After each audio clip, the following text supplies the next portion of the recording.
కేటీఆర్, నేను నీకు సూటిగా అడుగుతున్నా, నీకు సిగ్గుశరం ఉన్నదా? ఈయన ఎవరా ఎమ్మెల్యే? మన మాగంటి గోపీనాథ్ 214 ఏ పార్టీలకి గెలిచిందా?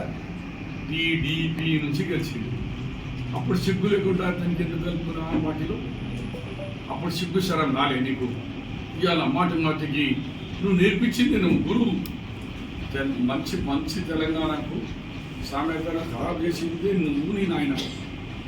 ఎవరైనా చెప్పండి మీకు అన్ని పార్టీలకు వెళ్ళి కూర్చున్నామని. నేను లీడర్ ఆఫ్ ది అపోజిషన్ కౌన్సిల్లో నా దగ్గరికి వెళ్ళి 5 కూర్చుకున్నాను, నన్ను తీసేసినాడు. బట్టి రవి మల్లు రవిది ఆయన దగ్గర తీసుకున్నాడు ఎమ్మెల్యే. ఈ 14 నుంచి ఉన్న ఎమ్మెల్యే ఈ టీడీపీ నుంచి గెలిచి నీది కాదు, ఒరిజినల్ డూప్లికేట్ అయినాయి. ఆడికి వెళ్ళి తీసుకొచ్చాను. ఆయన ఛాలెంజ్ చేస్తున్నాం ఓ గౌడ్కు, రాజేంద్ర గారు ఎమ్మెల్యేకి, నీకు అది చూస్తా ఇది చూస్తా. ఆయన కూడా టీడీపీలో గెలిచిండ్రా బాబు. 14లో ఆయన కూడా కొనుక్కున్నావు నువ్వు. మ్యాక్సిమం ఎమ్మెల్యేను కొనుక్కున్న వ్యక్తి ఇవాళ అమ్మాటికి వచ్చి సుప్రీంకోర్టు ఆడికి నవ్వు. మేము వాళ్ళ అభివృద్ధి గురించి కొంతమంది ఈ కాంగ్రెస్ సిద్ధాంతాలకు కట్టుబడి కాంగ్రెస్కు ముగ్గు చూపించినారు, కానీ మా పార్టీలో చేరినట్టు పెద్ద రాజకీయంగా లేదు. సరే, అది స్పీకర్ అండ్ సుప్రీంకోర్టు మధ్యలో నడుస్తుంది. నేను అడుగుతున్నా కేటీఆర్, నీకు సిగ్గు శరం ఉంటే అడగవు. నువ్వు వేరున్న మీద ఊముతున్నావు.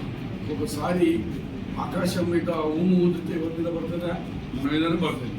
నువ్వు తండ్రి ఏ పాపాలు చేసినా నీకు కనిపిస్తలేదా? ఉద్యోగాల గురించి నిన్నగాకపోతే నేను నిజామాబాద్ పిల్ల గ్రూప్ 2లో వచ్చింది. మై ఫోటోస్లో ఫస్ట్ పేజ్లో వచ్చింది. గౌరవ ముఖ్యమంత్రి గారితో నేనే ఇచ్చిన సర్టిఫికేట్. గ్రూప్ 1లో నిజామాబాద్కి వెళ్ళి మనం సెలెక్ట్ అయినాను. నువ్వు మొత్తం 16 సంవత్సరాల గ్రూప్ 1కి ఎగ్జామ్ పెట్టిన దమ్ముండేనా నీకు? గట్టిగా చెప్పు.